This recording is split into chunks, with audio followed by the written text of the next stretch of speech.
दर्शकों को प्रणाम। प्रणाम। आप सभी का स्वागत है योग and wellness online talk series के 53 एपिसोड में।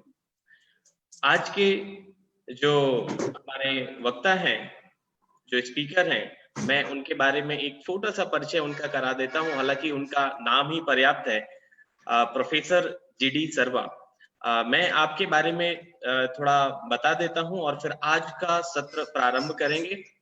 जब तक बाकी लोग भी इसके साथ में जुड़ जाएंगे, मैं निवेदन करूंगा जो लोग भी हमें अभी देख पा रहे हैं फेसबुक में, वो इस वीडियो को अपने फ्रेंड से शेयर करें, योग प्रोफेशनल से शेयर करें, योग स्टूडेंट से, ताकि उनको भी आज के सत्र का लाभ मिल सके। क्योंकि आज का जो टॉपिक है वो बहुत ही महत्वपूर्ण है और टॉपिक है योग एक ज्ञान, विज्ञान और समाधान। बहुत ही सुंदर टॉपिक है।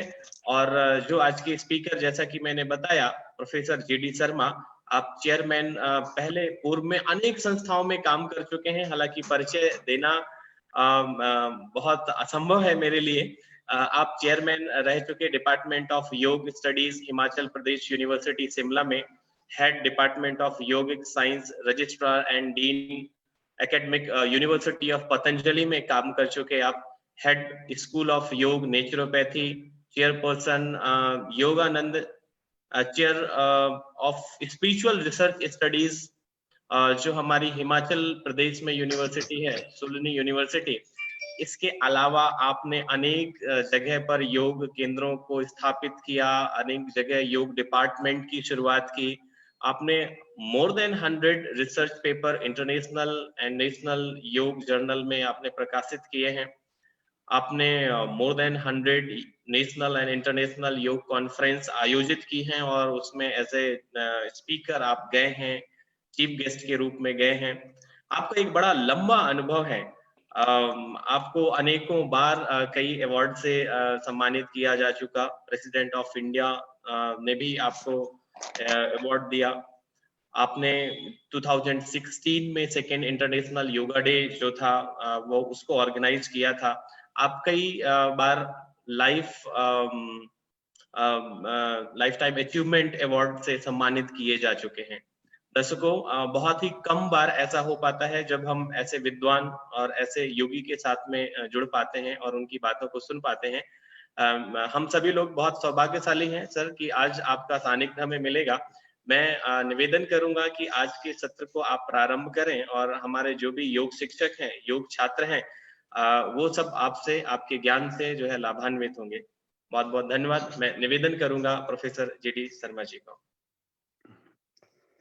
ओम यं ब्रह्मा वरुणेन्द्र रुद्रमरुतः स्तन्नुवन्ति दिव्यैस्तवैरसाङ्गपद्क्रमोपनिषदैर्गायन्ति यं सामगाः ध्यानावस्थिततद्गतेन मनसा पश्यन्ति यं योगिनः यस्यान्तन्न विदुसुरासुरगणा देवाय तस्मै नमः। ओम शांति शांति शांति।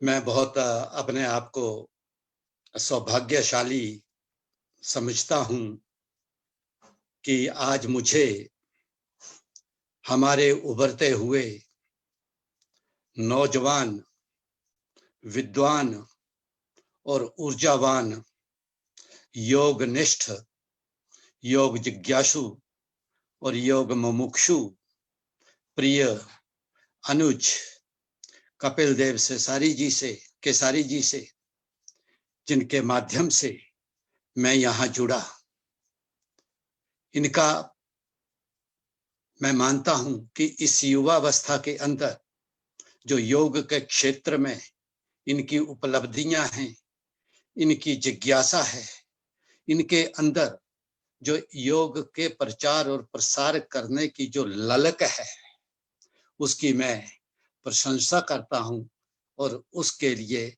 मैं इनको साधुवाद प्रेषित करता हूं। इन्होंने मेरे बारे कुछ शब्द आपसे कहे, जिसके लिए मैं इनका धन्यवाद करता हूं, लेकिन मेरा कार्य है सिर्फ सेवा करना। भगवान श्री कृष्ण गीता में पूरी मानवता के जो प्रतिनिधि हैं, धनुर्धारी अर्जुन, उनको एक संदेश देते हैं। क्योंकि मैं 15 मिनट तक आपसे थोड़ी सी ज्ञान जो योग के अंदर समाहित है उसके ऊपर चर्चा करना चाहूंगा, और ये चर्चा मेरे व्यक्तिगत अनुभवों के ऊपर रहेगी, ज्यादातर मेरे व्यक्तिगत अभ्यास के ऊपर रहेगी। क्योंकि मैं मानता हूं कि ग्रंथों का अध्ययन, उनका उपदेश देना भी अपने आप में एक कला है, लेकिन उसके गूढ़ता को समझना शायद काफी मुश्किल सा एक साधारण व्यक्ति को हो जाता है। या जो व्यक्ति एक योग मार्ग के ऊपर चलता है तो कई बार उसके अंदर भी असमंजस की स्थिति पैदा हो जाती है, क्योंकि वहां की जो अवधारणाएं हैं, वहां के जो कॉन्सेप्ट हैं, उनको समझना इतना आसान नहीं है। उस हिसाब से ज्ञान वर्धन में तो वो काफी हमारे लिए सहायक सिद्ध हो सकते हैं, परंतु अगर व्यावहारिक पक्ष देखें तो व्यावहारिक पक्ष के अंदर तो व्यावहारिक होना पड़ेगा। व्यक्ति को अपने ज्ञान को पीछे रख करके सामने अपने व्यवहार के पक्ष को रखना होगा।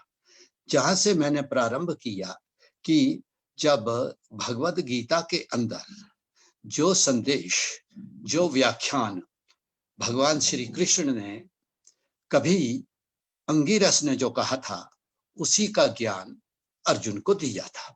वहां पर उन्होंने कहा था कि इस जगत को चलाने वाली, इस देह को चलाने वाली, संपूर्ण जीवों को चलाने वाला सिर्फ एक ही तत्व है, और वो तत्व है प्रकृति। क्योंकि प्रकृति से ही हमारा व्यवहार बनता है, प्रकृति से ही प्रेरित होकर के हम अपना कर्म करते हैं, और प्रकृति के ही हिसाब से जो है वो हमारा आगे स्वभाव बनता है। ये स्वभाव प्रकृति के ऊपर निर्धारित तो होता है। प्रकृति को जब हम देखते हैं, ये प्रकृति पिंड है जिसके द्वारा हमारा व्यष्टि पिंड बना है, व्यक्तिगत पिंड बना है, वो उसी से ही तो प्रभावित हो रहा है। प्रकृति पिंड ही हमको, क्योंकि इसके अंदर जो 5 मुख्य तत्व हैं जिनको हम पंच महाभूत कह देते हैं, वही तो सारे के सारे सृष्टि का पालन कर रहा है।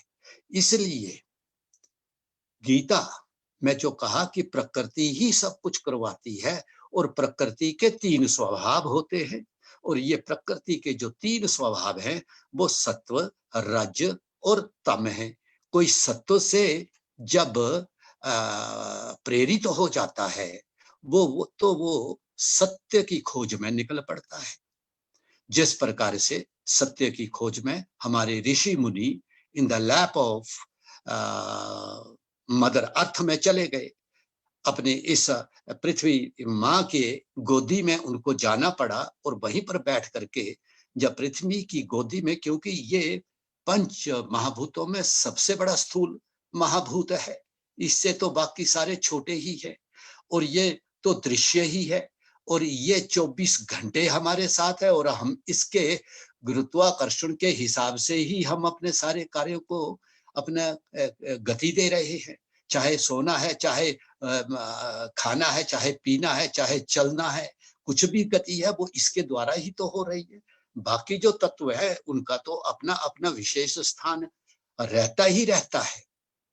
लेकिन जो अंतिम 2 तत्व आते हैं, या ये तो एक तरह गुलाब की पंखुड़ियां हैं, जिस तरह से जहां से गिनती शुरू कर दो वहीं से अंत में 5 तक ही पहुंचेगी। लेकिन अंत के जो तत्व हैं, जिसको कि हम वायु तत्व और आकाश तत्व कहते हैं, महातत्व कहते हैं, ये तो अदृश्य है। और जितनी भी हमारी चैतन्य शक्ति है, जितनी भी हमारी योग शक्ति है, उसको जागृत करने में ये दो तत्व बहुत ज्यादा जो है वो सहयोग करते हैं। तो प्रकृति के तीन गुण, कोई सत्य की खोज में निकलता सात्विक बन जाता है, कोई रजोगुण से जब उसका स्वभाव प्रभावित हो जाता है, जब वो माया को देखता है, अगर सात्विक गुण को देखता है तो सत्य का दर्शन होता है। ये स्वभाव है हमारा, जो कि गीता में लिखा हुआ है। तो इसलिए वो क्या होगा कि जो सत्य से प्रेरित होगा, जो सत्य से प्रेरित होगा, वो सत्य की खोज में निकलेगा, वो सात्विक गुणों से परिपक्व हो जाएगा, वो सात्विक भोजन भी करेगा, सात्विक आचरण भी करेगा, सात्विक चिंतन भी करेगा, सात्विक मंथन भी करेगा, और सात्विक ही उसका व्यवहार प्रणाली भी हो जाएगी। यानी कि उसका पूरे का पूरा जीवन जो है वो सात्विक हो जाएगा। दूसरा आता है रजोगुण। रजोगुण जो है, जो माया है, जो प्रकृति के बाहरी इल्यूजनरी वर्ल्ड है, जो माया जड़ित जगत है, जो माया जड़ित जगत के साथ आकर्षित हो जाएगा, वो भौतिक जगत में चला जाएगा, वो भौतिक आकर्षणों से प्रेरित हो जाएगा। He will be attracted with the illusionary objects which are visible on the outer layer of the nature. उसकी अट्रैक्शंस और अटैचमेंट्स और एल्योरमेंट्स, उसके आकर्षण और प्रलोभन और उसके मोह की प्रवृत्ति बढ़ती जाएगी। तो उसका स्वभाव कैसा बन जाएगा? रजोगुण प्रधान बन जाएगा।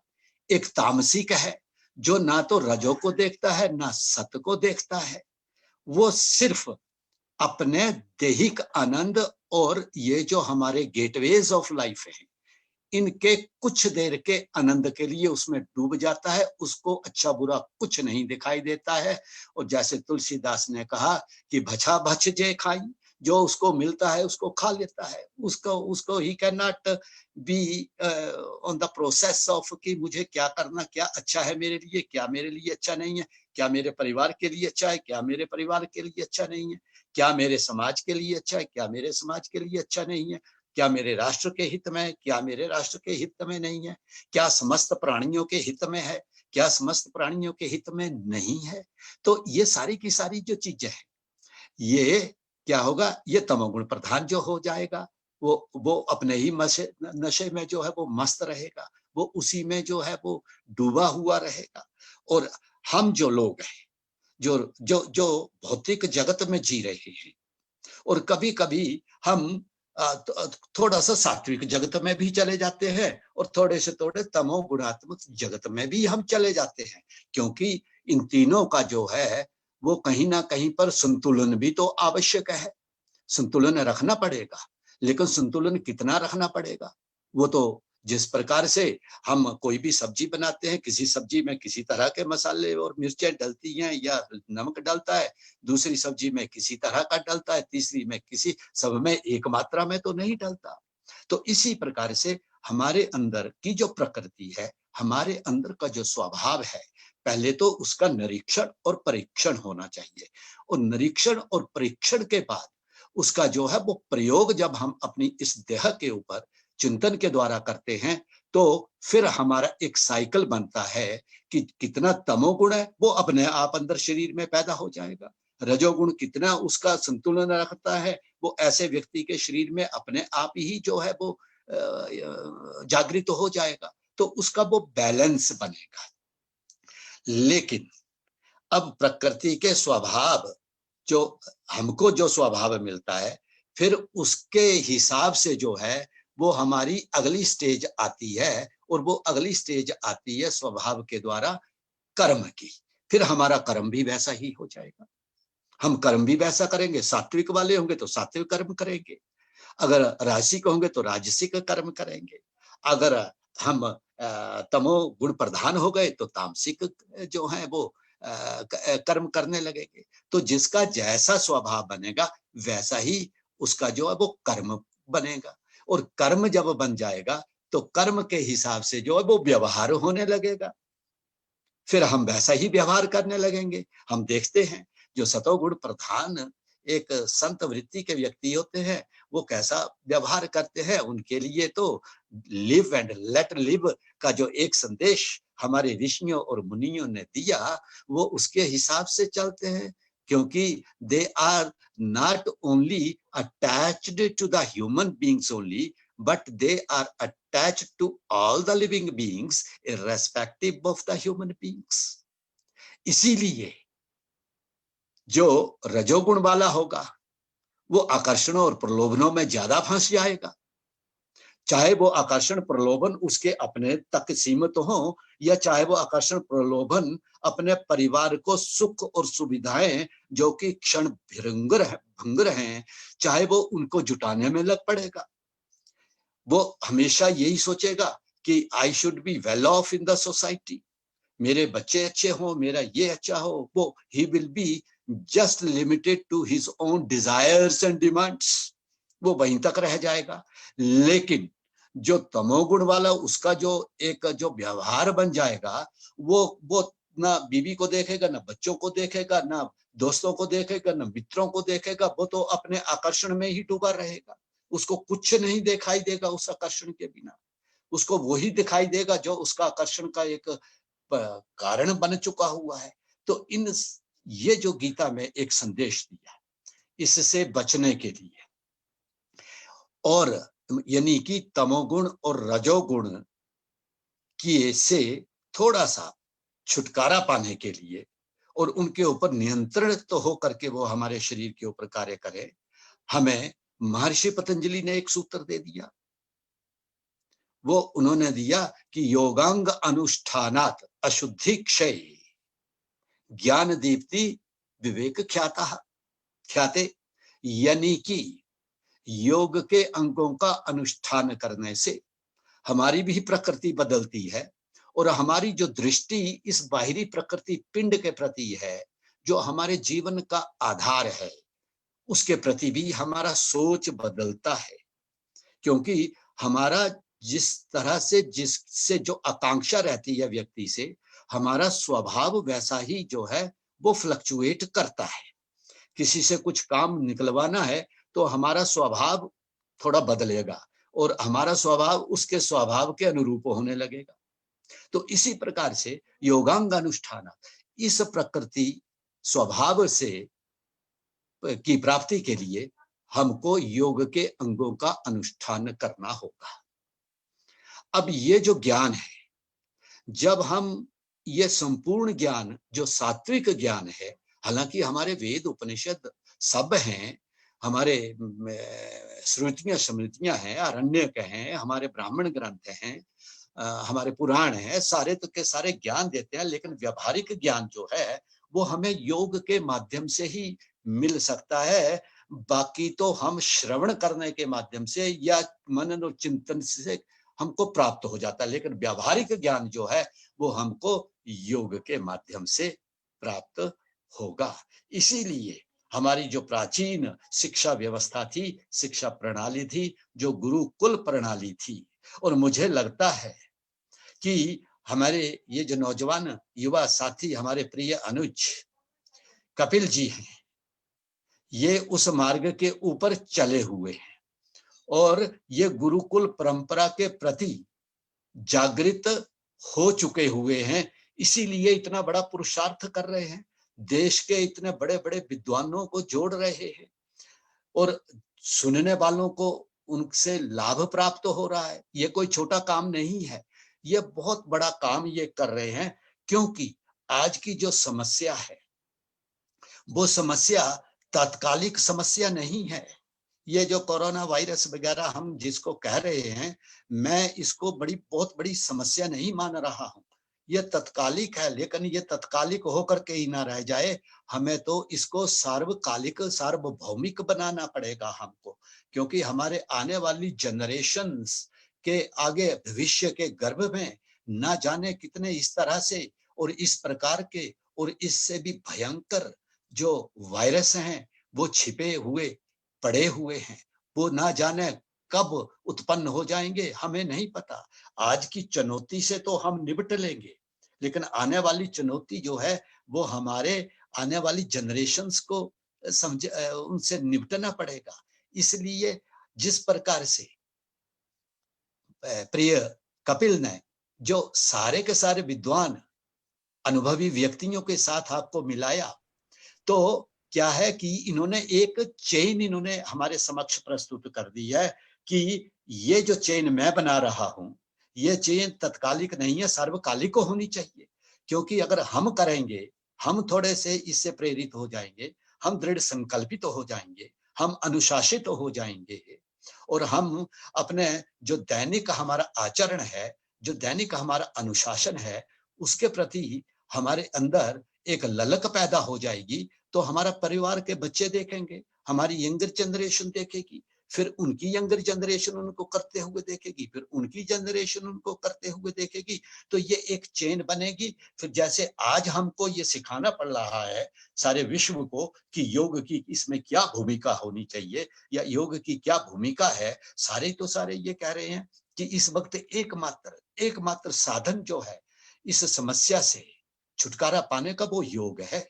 और योग के द्वारा कम से कम हम इसको काउंटर कर सकते हैं, क्योंकि इससे आपकी दृढ़ संकल्प शक्ति बढ़ेगी, और दृढ़ संकल्प शक्ति जिसकी बढ़ती है उसके अंदर जो है उसके शरीर की रोग प्रतिरोधक क्षमता जो है, जो शरीर की रक्षा और सुरक्षा प्रणालियां जो हैं वो अपने आप बढ़ने लग पड़ती हैं। और जिसके अंदर दृढ़ संकल्प शक्ति नहीं होती है उसके अंदर कुछ भी नहीं है। जैसे कि हमारे ग्रंथों में उत्साह साहसात तत्व ज्ञानश्च निश्चयात की बात कही गई है। उत्साह होना चाहिए, साहस होना चाहिए, और तत्व ज्ञान की जब तक प्राप्ति नहीं होगी तब तक हम इस समस्या से या किसी दूसरी समस्या से भी, ये समस्या तो एक डर की समस्या है। और गीता में तो क्या कहा, गीता शास्त्रम इदम पुण्यम या पठेत प्रैतापमान विष्णु पद्म भपनोति भय शोक आदि वर्जिता। पहला ही महात्म्य जो गीता का जो इंपॉर्टेंस है उसका पहले ही श्लोक के अंतिम जो शब्द 3 हैं वो इस कोरोना के जो है वो समाधान है। क्या? भय शोक आदि वर्जिता। आज भय का वातावरण है, आज शोक का वातावरण है, और आदि इनसिक्योरिटी है। हम इनसिक्योर हो रहे हैं, हमारी चिंताएं बढ़ रही हैं, मानसिक तनाव दबाव इत्यादि सारी की सारी समस्याएं हमारे समक्ष आकर के खड़ी हो गई हैं। उनसे निपटने के लिए क्या कहा कि ये जो गीता का शास्त्र है जो हमें ज्ञान देता है, जो हमें ज्ञान कहां से कहां तक ले जाता है, उसका ज्ञान बहुत लंबा ज्ञान है ये, और ये छोटा ज्ञान नहीं है। ये ज्ञान एटम टू ऑलमाइटी तक का ज्ञान देता है। जैसे कि पतंजलि के योग सूत्र में भी कहा है, तत्महत्वान्तो अस्य वशीकाराः, है ना। तो परमाणु परम महत्व अंतो अस्य वशीकाराः, अर्थात इस योग को करने से परमाणु से लेकर के परमेश्वर तक का अगर किसी को ज्ञान होता है तो वो योग की विदा है। इसलिए मैं योग को विदा भी नहीं मानता हूं। It is not a restricted science. योग विदा ही नहीं है, लेकिन योग एक विधान है। योग संपूर्ण जीव जाति को चलाने का एक विधान है, और इस विधान के जो मूल्य हैं, जब हम उन मूल्यों को जो गीता के हर शब्द में कहे गए हैं, गीता के हर श्लोक में कहे गए हैं, गीता के हर अध्याय में कहे गए हैं, जब वो विधान हमारी समझ में आ जाएगा तो हमें ज्ञान की प्राप्ति हो जाएगी। अब हम ज्ञान से दूर हट गए। अब मैं आपको एक छोटा सा व्यावहारिक पक्ष बतलाता हूं। हमारे पूरी की पूरी जीवनचर्या, दिनचर्या जो कि हमारे ज्ञान से जुड़ी होती थी, अध्यात्म से जुड़ी होती थी, और आध्यात्मिक मूल्यों से जुड़ी हुई होती थी, और हमारी प्रकृति से जुड़ी हुई होती थी, हम उसको सबको भूल चुके हैं। सबसे पहले तो हमारे यहाँ जो है वो यूरोपियन स्टाइल्स जो हैं वो हमारे टॉयलेट शीट्स आ गई। अब उसके बाद में थोड़ा सा और हुआ तो चेयर वाली आ गई। चेयर वाली आ गई तो जो वो एक प्रेशर पॉइंट सा हमारे जमीन के ऊपर, पैरों के तलों के ऊपर बनते थे, वो खत्म हो गए। अब टॉयलेट शीट जो चेयर वाली, उसके ऊपर बैठते हैं, कोई प्रेशर आपके टांगों के ऊपर या आपके चेयर सोल्स के ऊपर, तलवों के ऊपर नहीं पड़ता है। तो फिर क्या हुआ? फिर उसके बाद में जेट आ गए। जो कि स्वचालित होते हैं, सिर्फ ऑन ही करना होता है उसको, and it cleans our entire anal system. और सबसे बड़ी बात, सबसे अचंभे वाली बात, मैंने तो इसके ऊपर हल्का छोटा मोटा शोध भी किया, लोगों से मैंने इंटरव्यू किए, क्या आप अब उतने हाथ धोते हैं जितने हाथ पहले जब हम जमीन के ऊपर बैठ करके अपना मल विसर्जन की क्रिया हम करते थे, मल का उत्सर्जन करते थे, तब जितनी बार हम हाथ धोते थे, मिट्टी चिकित्सा हाथों की होती थी, क्या अब करते हैं? अरे अब तो जब से जेट आया, लोगों तो हाथ भी नहीं धो रहे हैं। फिर टिश्यू पेपर आ गए तो मुंह धोना बंद हो गया, हाथ धोने बंद हो गए। सवेरे सवेरे जो हमारे गांव, जो हमारे घर, जो हमारे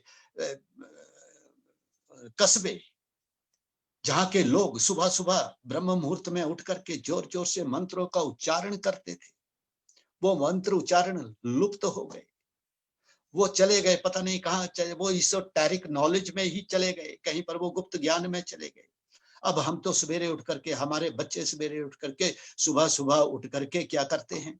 मोबाइल को देखते हैं, फेसबुक को देखते हैं, ट्विटर को देखते हैं, इंस्टाग्राम को देखते हैं, मैसेजिंग करते हैं, मैसेज पढ़ते हैं, कैसे पढ़ते हैं, क्या करते हैं, क्या देखते हैं, मन की क्या स्थिति बनती है, इमोशनल बनती है, एक्साइटेड बनती है, डिप्रेस्ड बनती है, या थोड़ी सी आनंद देने वाली बनती है, कैसी स्थिति बनती है, यानी कि फ्लक्चुएट करती है वो स्थिति in a fraction of million of a second.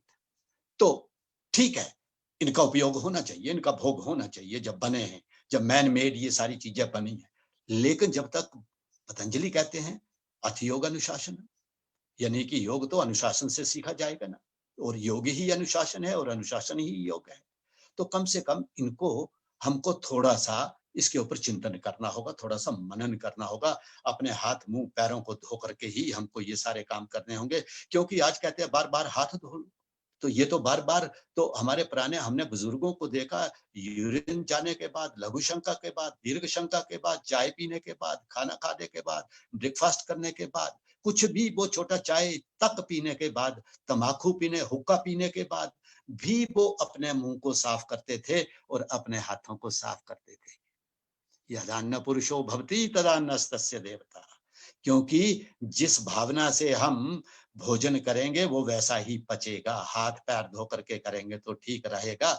इसीलिए कहा है आयुर्वेद ग्रंथों में, आर्द्रपादस्तु भुंजीत नार्द्रपादस्तु संविशेद, आर्द्रपादस्तु भुंजानो दीर्घ आयुम वापुरियात, यानी कि हाथ पैर को धो करके ही खाना खाएं। लेकिन आर्द्रपादस्तु, खाना जब खाना है जमीन के ऊपर बैठ करके, तो हमें गीले पैरों से खाना है, क्योंकि हमारी बॉडी की हीट जो है, खाना खाते हुए जठराग्नि बढ़ जाती है, जठराग्नि का काम बहुत बढ़ जाता है, और उसको न्यूट्रलाइज करने के लिए, उसको सब्सिडाइज करने के लिए, उसको सामान्य बनाने के लिए, अगर पैर ठंडे रहेंगे, गीले रहेंगे, तो वहां से जो कूलनेस पूरी बॉडी को जो सप्लाई होगी उसके नर्वस सिस्टम के माध्यम से, वो उस जठराग्नि को और ज्यादा, जरूरत से ज्यादा प्रज्वलित होने से रोकेगा, और हमारे रोग भी खत्म हो जाएंगे। हाथ पैर मुंह करके भोजन खाना खाना है, ये इसका वैज्ञानिक पक्ष आ गया है। अब मैंने ज्ञान के पक्ष को छोड़ दिया है, लेकिन उसमें मैं एक बात और कहना चाहूंगा कि हमारे विदेशी एक बहुत बड़े चिंतक हुए, जिनका नाम था मैक्स मूलर, जर्मन थे। बहुत सारा उन्होंने वेदों के ऊपर काम किया, बहुत ज्यादा उपनिषदों के ऊपर काम किया, पुराणों के ऊपर काम किया, भारतीय परंपरा, भारतीय संस्कृति के ऊपर उन्होंने काम किया। तो उन्होंने क्या कहा था? उन्होंने ये कहा था कि there is only paradise on the earth, and that only paradise is India, because of their knowledge, because of their traditions, because of their scriptures. एक और मैं और थोड़ा सा एक उदाहरण और देना चाहता हूं। एक उदाहरण और ये है कि गीता को संपूर्ण योग माना गया है। गीता से बढ़कर के कोई योग का शास्त्र नहीं है, क्योंकि उसका 18 अध्याय के 700 श्लोकों में हर श्लोक, हर शब्द अपने आप में एक अलग अभिव्यक्ति करता है। तो वारेन हेस्टिंग्स का नाम आपने सुना होगा, Lord Warren Hastings. Lord Warren Hastings जो थे, वो भारत के, पराधीन भारत के, कॉलोनियल इंडिया के पहले गवर्नर जनरल थे। और बंगाल के, जहां ईस्ट इंडिया कंपनी ने अपने पैर पसारे थे, जहां उन्होंने फैक्ट्री लगाई थी, वहां के वो पहले गवर्नर थे। फिर जब वो पूरे देश में इनके पैर फैल गए तो वो गवर्नर जनरल बन गए। जब वो गवर्नर जनरल बन गए, ये बहुत रोचक है ये, और it gives us a great pride. हालांकि वो पराधीन, उन्होंने बहुत हमारे ऊपर यातनाएं भी की हैं, और कई कुछ हमें कष्ट और कठिनाइयां भी हमारे समक्ष प्रस्तुत हुई हैं उनके साथ, लेकिन कुछ तो अच्छा काम उन्होंने भी किए हैं। तो इसलिए जब वो पहली बार अपने कार्यालयीय दौरे के ऊपर ब्रिटिश पार्लियामेंट को जा रहे थे, लंदन जा रहे थे भारत से, तो उन्होंने कहा कि जो ईस्ट इंडिया कंपनी जिसके कारण पूरे भारतवर्ष के अंदर हम फैल गए, उसके चेयरमैन को, उसके अध्यक्ष को मैं सबसे बढ़िया तोहफा लेकर के जाना चाहता हूं भारतवर्ष से। और वो सबसे बढ़िया तोहफा क्या हो सकता है? उन्होंने बहुत मनन और चिंतन किया, लोगों से राय भी ली। किसी व्यक्ति ने कह दिया उनको कि आप भगवत गीता ले जाओ। तो वो यहां से भगवत गीता लेकर के उस चेयरमैन ईस्ट इंडिया कंपनी के उनको गिफ्ट की, और कहा, this is the most beautiful gift and the most beautiful work on this most glittering planet of the earth, the Bhagavad Gita. Here you will get the knowledge of Almighty, atom to Almighty. You will get the knowledge of chemical complexion to celestial virtues. You will get the information from politics to philosophy. You will get the information of lifestyle to liberty or liberation. You will get the information from war to wisdom. You will get the information in it from yajna, yajna to yoga. You will get the information of in it from physics to metaphysics. You will get the information from it from karma to karma, and ultimately you will get the information also of creation and devastation, अर्थात सृष्टि और प्रलय का ज्ञान भी आपको इस ग्रंथ के ऊपर मिलेगा। इससे बढ़िया गिफ्ट कुछ नहीं हो सकता है।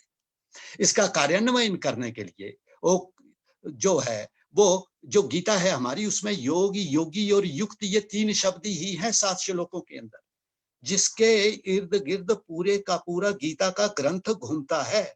जहां कहीं कह रहे हैं कि योगी भवार्जुना, युक्त की चेष्टाओं से युक्त हो जाओ, आहार से युक्त हो जाओ, विचार से युक्त हो जाओ, व्यवहार से युक्त हो जाओ, और फिर योग करो। योग करने से युक्त भी हो जाओगे, योगी भी बन जाओगे, और योग के साथ भोग भी करोगे।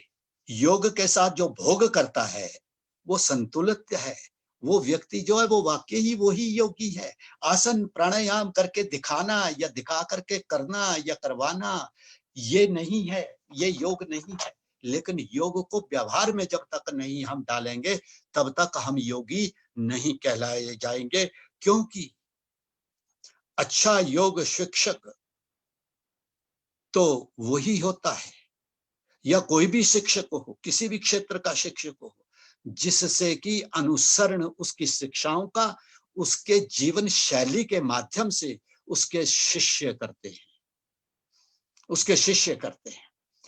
उसकी परछाई जो है शिष्य के अंदर उस शिक्षक की दिखाई देती है। इसलिए कई शिक्षक ऐसे हैं जिन्होंने अपने शिष्यों को इस तरह से पैदा किया हुआ है या तैयार किया हुआ है। तो योगी, युक्त और योग, ये जो है ये तीन ही हैं। अब जब युक्त की बात करते हैं तो ईश्वर से युक्त हो जाते हैं, योग की बात करते हैं तो योग अब साधक हो जाते हैं, और योगी की जब बात करते हैं तो हम योगमय हो जाते हैं। इसलिए इसको करने के लिए हमें योग करना पड़ेगा। और ये जो हमारी प्राचीन जो हमारे जो एक वैल्यू सिस्टम, लाइफ वैल्यूज हैं, उनकी तरफ भी थोड़ा सा हमको मुड़ना पड़ेगा। I am not against the standard of the life, but I am also very conscious and alert about the way of life. आपने समाज में रहना है, हमने समाज में रहना है। We should have very good beautiful house, we should have beautiful drawing room, we should have a car, we should have other amenities of life, but we should not be dependent on them. At least the person who is doing yoga or who is doing yoga, जब मैं योग कहता हूं तो उसका मतलब होता है योग्य होना in all the facets of life। और जब मैं योगा कहता हूं तो उसका मतलब ये होता है your own godly awareness is the state of yoga। अर्थात हमारे अंदर जो छिपी हुई ईश्वरीय चेतना है उसको करना योग है। तो मेरा कहने का योगा का मतलब your own godly awareness is the state of योग। और योग कहने का मतलब योग्यता और सतो शुद्धि, सौम्य से एकाग्र, इंद्रिय जय, आत्म दर्शन, योग्य त्वानि, योग्यत्व गुण प्रवाणी। ये भी महर्षि पतंजलि ने अपने योग सूत्र में वहां भी क्या कहा गया कि योग्यता होनी चाहिए, योग्यता गुण प्रवाणी। तो उसमें योग्यता आती है। इसलिए हम योग कितना कर रहे हैं ये नहीं है महत्वपूर्ण, हम योग कैसे कर रहे हैं, हम योग कितना सिखा रहे हैं ये महत्वपूर्ण नहीं है। लेकिन योग सीखा किसने है, कितनों ने सीखा है, किस भावना से सीखा हुआ है। तो ये तो इसका ज्ञान का पक्ष है। अब विज्ञान के पक्ष में आते हैं। अब विज्ञान के पक्ष में 3 बातें आज पूरा विश्व कह रहा है, और WHO भी कह रहा है, ICMR भी कह रहा है, CCIM भी कह रहा है, योग के योगाचार्य भी कह रहे हैं, आयुर्वेदाचार्य भी कह रहे हैं, अल्टरनेटिव थेरेपी वाले भी कह रहे हैं, और दूसरे इंडिजिनस थेरेपी जो है वो लोग भी सारी की सारी ये बातें कर रहे हैं। हमारे जो घर के जितने भी हमारे पुराने जो टोटके वगैरह होते हैं वो भी इसी तरह की हमें बता रहे हैं कि अपने हाथों को साफ रखो, अपनी सोशल डिस्टेंसिंग। योग में तो सोशल डिस्टेंसिंग, तो जहाँ जनसंघ परित्यागश्च की बात कही गई वहां तो जो सोशल तो हम डिस्टेंसिंग रखते ही हैं। हमारे ऋषि मुनि बहुत सिर्फ एक योगी नहीं थे, they were great physiologist and they were great scientists and they were great physicians too, they were social reformers, they were masters, they were guides, they were friends too। तो उनकी तो एक बहुमुखी प्रतिभा के वो व्यक्ति थे। तो हम तो जब योग करते हैं तो हम तो दूर दूर ही बैठते हैं। सोशल डिस्टेंसिंग तो आज की बात ये कर रहे हैं, हम तो पता नहीं कितने लाखों वर्षों से इस काम को करते आ रहे हैं। और ये भी कहा गया कि योग जब हम करते हैं तो जनसंघ परित्याग, हम कोई बहुत शहर में जा करके या कुतूहल में बैठ करके शोर नॉइजी एटमॉस्फेयर में बैठ करके हम योग नहीं करते हैं। हम तो अपने आप दूर कर जाते हैं। भूमि माता पुत्रो हम पृथिव्या, जब हम योग की खोज में निकलते हैं तब तो इतनी सोशल डिस्टेंसिंग हो जाती है कि हम घर परिवार को त्याग देते हैं। क्योंकि जब वो संकल्प शक्ति आ जाती है, बुद्ध की तरह आ जाती है, महावीर की तरह आ जाती है, या राम तीर्थ की तरह आ जाती है, तो हम तो अपने घर परिवार का भी त्याग करके हमारे ये ऋषि मुनि चले जाते हैं। ये तो, और फिर वो पुनः लौट करके समाज में आते हैं, फिर वो अपने अनुभवों को, अपने अध्ययन को, अपने अभ्यास को बांटते हैं लोगों के अंदर। तो आज ये है। दूसरा कह रहे हैं कि अपने आप को गर्म रखो। हमारा टेम्परेचर 36 से नीचे नहीं आना चाहिए और 36.23 से ऊपर भी नहीं जाना चाहिए।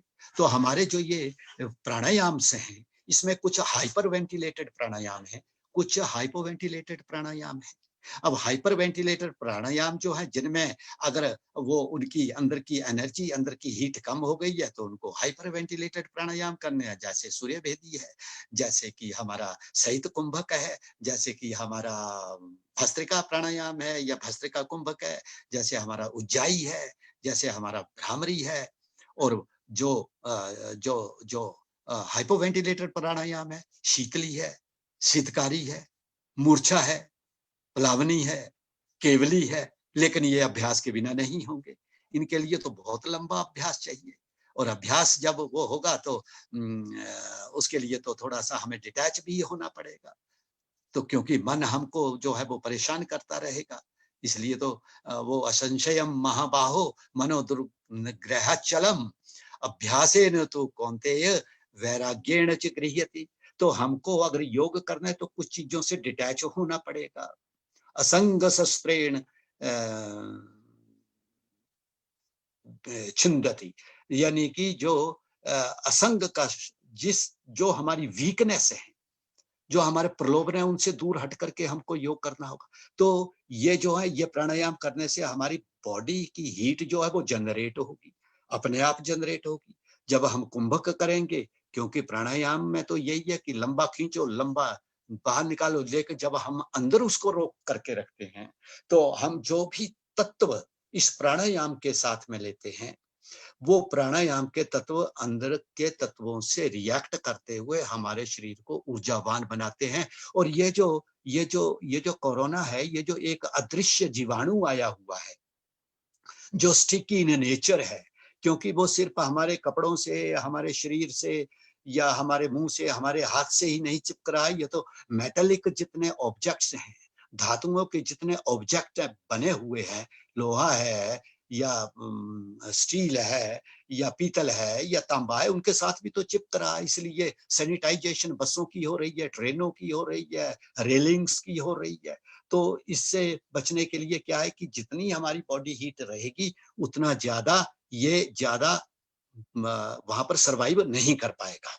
तो इसलिए ये जो हाइपर वेंटिलेटेड प्राणायाम से है, ये बहुत ही गुणकारी है। क्योंकि जब हम श्वास को खींचते हैं, तो जब वो प्राण तत्व से हमको मिलती है, और देखो प्राण वायु क्या है, ये वायु क्या है, ये खुद भी चल रही है, खुद भी दौड़ रही है और हमको भी चला रही है। संचरः संचालनम, खुद भी दौड़ती है और हमको भी दौड़ाती है, खुद भी हर चीज को एक्टिवेट कर रही है और खुद भी एक्टिवेटेड है। तो संचरा खुद भी दौड़ रही है और सारे जीवों को जो जीवन जो चला रही है, ये वायु तत्व है। इसके अंदर ये मात्र वायु नहीं है, इस वायु के अंदर एटम्स होते हैं, इस वायु के अंदर प्रोटीन्स होते हैं, इस वायु के अंदर इलेक्ट्रॉन्स होते हैं, इसके अंदर न्यूट्रॉन्स होते हैं, इसके अंदर मैग्नेट्स होते हैं, इसके अंदर सोडियम क्लोराइड अर्थात रॉक साल्ट होते हैं, इसके अंदर जितनी भी मेडिसिनल वैल्यूज जो फ्रेग्रेंस के माध्यम से, जो सुगंध के माध्यम से आकाश तत्व की ओर उड़ते हैं, आकाश की ओर उड़ते हैं, उन सबको अपने में एब्जॉर्ब करती हुई ये आती है। और रॉक साल्ट जो हाई माउंटेन्स हैं, वहां पर जब ये टकराती है, तो जब टकराती है तो उसमें से भी इतनी जोर जोर से, जहां पर कि कोई पेड़ पौधे नहीं होते हैं, नंगे पहाड़ हैं, बिल्कुल लोहे की तरह चट्टानें बनी हुई हैं वहां पर। मैंने खुद 15-20 हजार की फुट की ऊंचाई पर जाकर के देखता है, जब हवा का वेग चलता है तो ऐसे लगता है जैसे हजारों हथौड़े जो हैं वो एकदम दूसरे लोहे के किसी ऑब्जेक्ट के ऊपर प्रहार कर रहे हैं। इतनी तेज आवाज वहां से आती है। तो वहां से उस रॉक साल्ट को भी अपने में लेती है। फिर रात्रि के समय में जितने हमारे मेडिसिनल वैल्यूज के जितने प्लांट्स होते हैं पहाड़ों के ऊपर, तो वहां से जो उनकी खुशबू उठती है, सुगंध उठती है, और उनके जो केमिकल जो उसमें उड़ते हैं, उनके जो प्रॉपर्टीज उसमें उड़ती हैं, वो सारी की सारी प्रॉपर्टीज को अपने में एब्सॉर्ब करते हुए हमारे नासा में जब प्रवेश करती है, तो हमारा म्यूकस यहाँ पर एक्टिवेट हो जाएगा।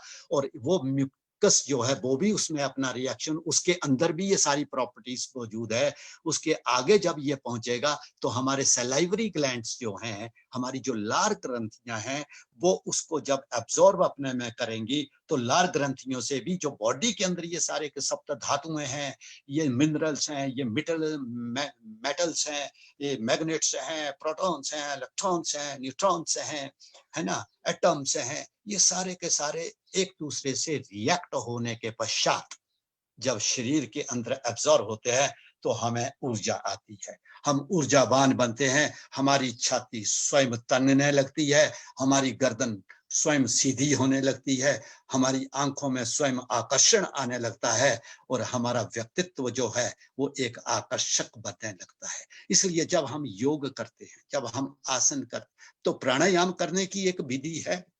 प्राणायाम तो किस तरह से हमने उंगलियों की शक्ल बनानी है, किस प्रकार से हमारी कूहनी की शक्ल होनी चाहिए। हमने तो योग का चाहे आसन करें, चाहे षटक्रियाएं करें, चाहे प्राणायाम करें, तो उसको करते हुए जब हम करेंगे और जब श्वास के साथ हम अटैच होंगे और श्वास के साथ भी जब लार ग्रंथियों के साथ अटैच हो जाएंगे और जब हम अपने म्यूकस और जो ये लाइफ लाइन मैं कहता हूं नाक को, ये नाक ही हमारी लाइफ लाइन है वर्चुअली। अगर नाक हमारी बंद हो जाए तो सब कुछ खत्म हो गया। अब नाक के भगवान ने दो चैनल बना दिए, एक नेगेटिव एनर्जी, एक पॉजिटिव एनर्जी, एक सूर्य नाड़ी, एक चंद्र नाड़ी के स्थान के लिए जो शरीर को ईश्वर प्रदत्त हमें ये दो नाड़ियां दी गई हैं एक गिफ्ट के रूप में शरीर को, उनमें तारतम्य बनाने के लिए, उनमें बैलेंस बनाने के लिए बीच में हमें एक ब्रिज दे दिया है, यहाँ बना दिया। नहीं तो क्या जरूरत थी इस ब्रिज को बनाने की, सीधा ही खोल रख देते, एक एक ही होल होता बड़ा सा बस। जिस प्रकार से एक ही होल से वो जो है पॉइजनस जो छोटे छोटे इंसेक्ट होते हैं वो एक ही होल से अपने घोंसले में जाते हैं और एक ही जो येलो बी होती है उसी घोंसले से अंदर जाती है, उसी घोंसले से बाहर आती है। तो ऐसा ही घोंसला यहाँ दे देते, एक ही नाक बनाते, दो नोस्ट्रिल्स नहीं बनाते। But this is scientifically based, this is spiritually based कि किस तरह से हमने अपने शरीर के इस हीट को बना करके रखना है। इसीलिए आज जापान के अंदर, आज चीन के अंदर लोगों ने कहा we do not need any medicine. वो अलर्ट हो गए हैं क्योंकि उसका समाधान कहा कि एक योग ही है और दूसरा गर्म पानी है। तो वो रोज में 4 बार गर्म पानी पी रहे हैं, रोज में 4 बार कॉफी या चाय पी रहे हैं और रोज जो है वो योग कर रहे हैं ताकि हमारे अंदर योग के माध्यम से जो 13 अग्नियां प्रज्वलित होती हैं, ये 13 अग्नियां जो हैं, ये सारी की सारी अग्नियां जो हैं वो तेरी ही है, अर्थात हे ईश्वर ये तेरे ही द्वारा निर्मित है और तेरे लिए ही समर्पित हैं। तो जब इस भावना के साथ हम आसन करेंगे, मैं किसी आसन का नाम नहीं बतला रहा हूं, मैं कोई यहाँ फिजिकल ट्रेनिंग का कोई लेक्चर नहीं दे रहा हूं, मैं तो ये कह रहा हूं कि योगः समाधानम, योग ही एक समाधान है जो सोशल डिस्टेंसिंग भी बताता है, वो क्लींजिंग भी बताता है, चाहे षटकर्मों के माध्यम से बतलाए, चाहे बार बार खाना पीना खाने के बाद अपने हाथों को, मुंह को, अपने दांतों को, अपने मसूड़ों को, अपनी जीवा को ठीक ढंग से जो है वो साफ करना। तो ये क्लींजिंग का प्रोसेस है। उसमें भी क्या होगा कि पॉइजनस मैटर, टॉक्सिक मैटर जो है वो षटकर्मों के द्वारा हम बाहर निकाल देंगे। प्राणायाम में वायु के द्वारा, क्योंकि वायु में ये सारी चीजें अंदर आती हैं तो अंदर से पॉल्यूटेड चीजें भी बाहर निकलती हैं प्राणायाम में। जब हम लंबा श्वास उसका खींचेंगे, छोड़ेंगे बंध के पश्चात में, तो बंध के बाद वो सारी की सारी चीजें जो है वो जो टॉक्सिक मैटर है वो बाहर निकल जाएगा। तो इस प्रकार से जो है वो फिर आगे आ जाती है मुद्रा।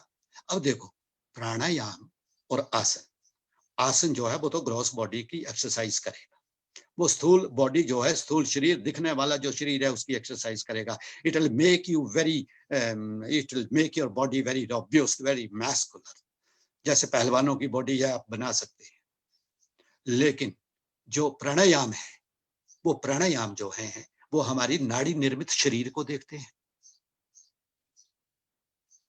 और जो आसन है ये सारे के सारे पुरुष जाति का संबोध करते हैं। किसी भी आसन का हम नाम ले लें तो वो जो जब हम नाम लेते हैं तो ऐसा मत्स्य आसन, मंडूक आसन, पद्मासन या वज्रासन या गौमुखासन, कोई भी नाम ले लो, ऐसे लगता है मैं कौन सा आसन का, मैं ये आसन कर रहा हूँ यार, मेरा आसन बड़ा अच्छा हुआ है ना, ये गौमुखासन, गौमुखासन बड़ा अच्छा है। लेकिन ये क्या करते हैं, ये हमारे मैस्कुलर बॉडी को, हमारी जॉइंट बॉडी को मजबूत बनाते हैं, हमारे ग्रीजिंग सिस्टम को ठीक रखते हैं बॉडी के, हमारे फ्लूइड्स को बना करके रखते हैं ताकि वो फ्लूइड्स ठीक ढंग से मूव कर सकें इन द लिगामेंट्स। इसके बाद प्राणायाम आते हैं।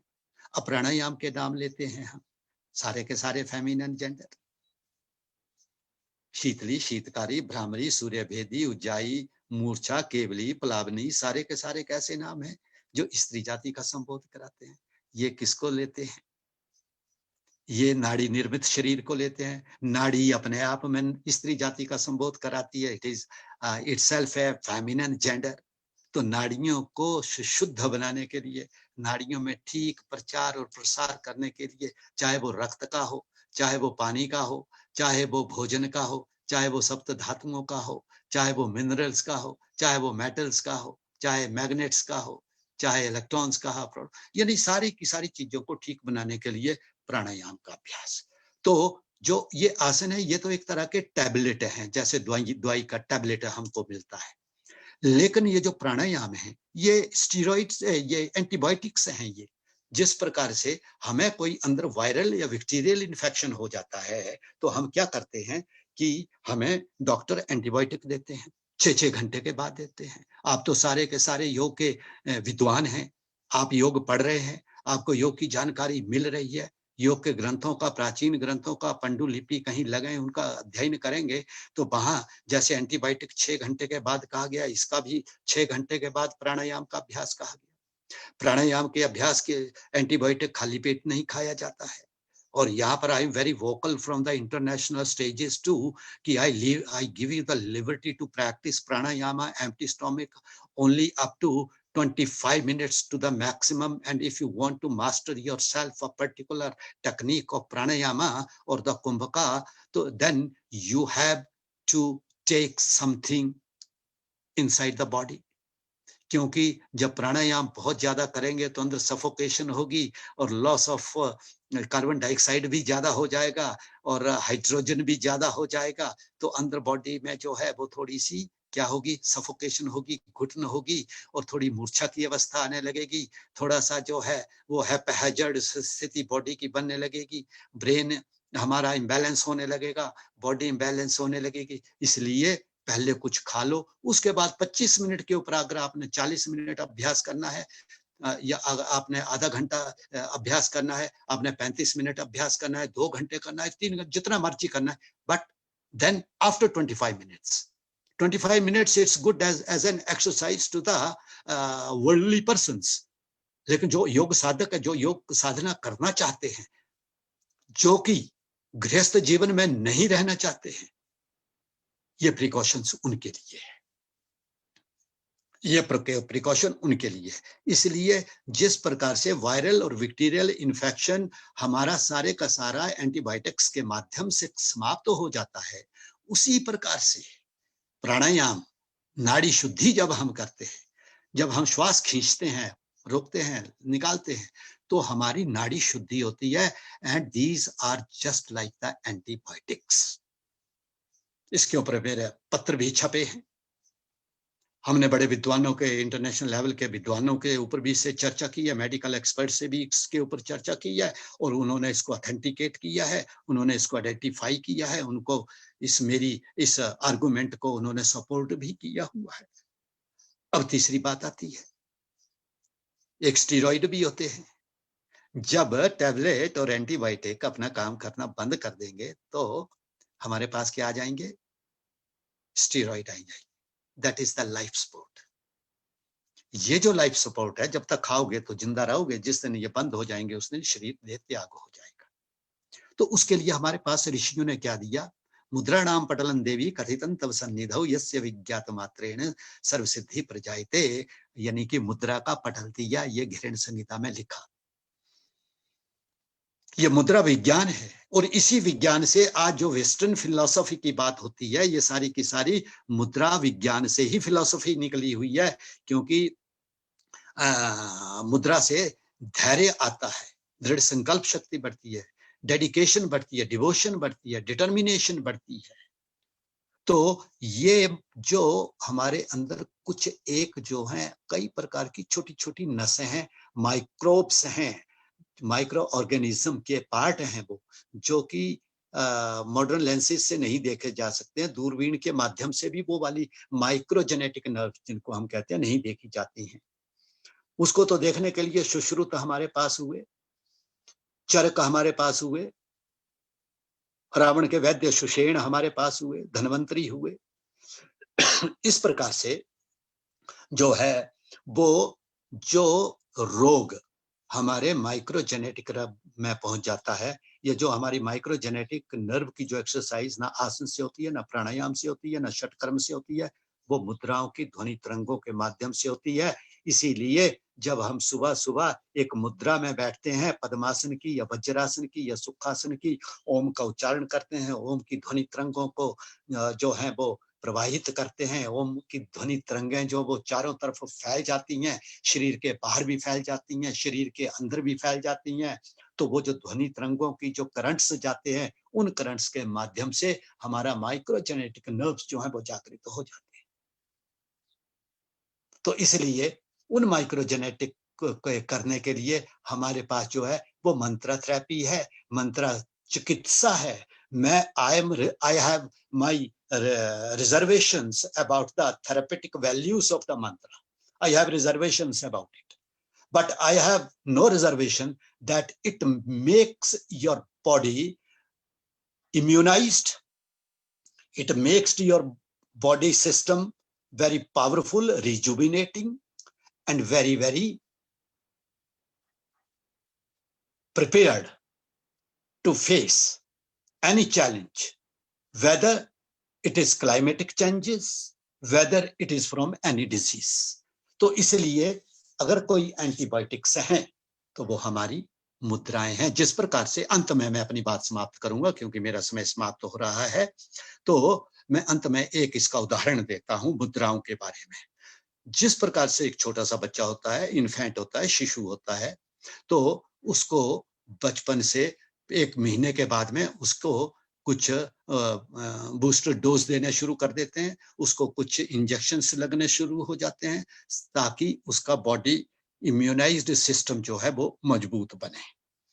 क्योंकि वो बच्चा माँ का फीड भी लेता है, ग्राई वाटर भी पीता है, शहद भी चटाते हैं उसको, जीवन घुट्टी भी देते हैं उसको, बीच बीच में थोड़ा सा कोई फल का रस जो है वो भी चटा देते हैं, उसके मुंह में 2-4 बूंदे डाल देते हैं। थोड़ा सा और बड़ा होता है, थोड़ी सी दाल का पानी उसके मुंह में डाल देते हैं, क्योंकि उसको साल्ट की आवश्यकता होती है। बॉडी ग्रो करती है तो साल्ट की आवश्यकता पड़ती है। लेकिन ये बच्चा छोटा होता है तो इसको तो मीठे के अलावा कुछ मिलता ही नहीं है, तो इस करके उसको बूस्टर ड्रॉप्स देते हैं। कोई स्किन प्रॉब्लम ना हो उसके लिए भी मीजल के कुछ ड्रॉप्स देते हैं या मीजल के इंजेक्शंस वगैरह लग जाते हैं। और ये जो इम्यूनाइज्ड उसकी बॉडी को किया जाता है, it has a guarantee, and these booster drops and these booster preparations or these booster management जो है वो पूरे उम्र के लिए होती है उसके पास में। वो ये नहीं उसके शैशव काल तक ही होती है, वहीं से वो उठना शुरू होगा और वो जिसका जैसा स्वभाव होगा, जैसी प्रकृति होगी, वैसा ही उसका शरीर पूरे का पूरा जो है वो इम्यूनाइज्ड हो जाएगा। इसलिए इम्यूनाइजेशन जो है इस कोरोना के बारे में, तो इम्यूनाइज्ड भी 2 प्रकार का होता है। एक बर्थ मतलब God given right from the birth immunised body होकर के कोई पैदा होता है, और किसी की जो है वो एक्वायर्ड इम्यूनाइज्ड सिस्टम होता है।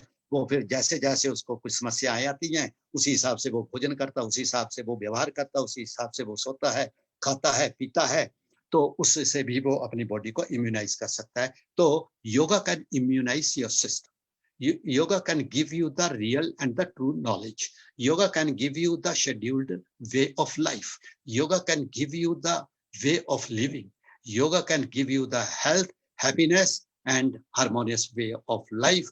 इन्हीं शब्दों के साथ मैं आपसे, क्योंकि समय की पाबंदी है और समय तो रुकता नहीं है, तो मैं समय के समक्ष अपने आप को जो है वो सरेंडर करता हूं और प्रिय कपिल जी को धन्यवाद देता हूं एक बार से फिर कि इन्होंने मुझे मौका दिया और मैंने जो कुछ मैं कर सकता था, इसमें बोल सकता था, जो अंतरात्मा की आवाज थी वो मैंने आपके साथ बांट ली। ओम सर्वे भवन्तु सुखिना, सर्वे सन्तु निरामया, सर्वे भद्राणि पश्यन्तु, मां कश्चित् दुःख भाग् भवेत्। ओम शांति शांति शांति। बहुत बहुत शुक्रिया सर आपका समय देने के लिए। आप बहुत व्यस्ततम में आपने समय निकाला और हम बहुत बहुत आभार व्यक्त करते हैं कि आपने योग के वास्तविक स्वरूप को हम लोगों के साथ में साझा किया और गहनतम गूढ़ सूत्रों को बहुत ही सरलतम रूप में आपने हमारे साथ में साझा किया। और जो सबसे मुझे बड़ी बात लगी कि आपने योग को बहुत ही वैज्ञानिक और व्यवहारिक ढंग से हमारे बीच में साझा किया है। हम आपसे आगे भी आपकी जो भी सेवाएं हैं उनके लिए हम लोग आपसे निवेदन करेंगे और आपकी सेवाएं अपेक्षित रहेंगी। बहुत बहुत धन्यवाद sir, thank you so much. Thank you, thank you, thank you, thank you.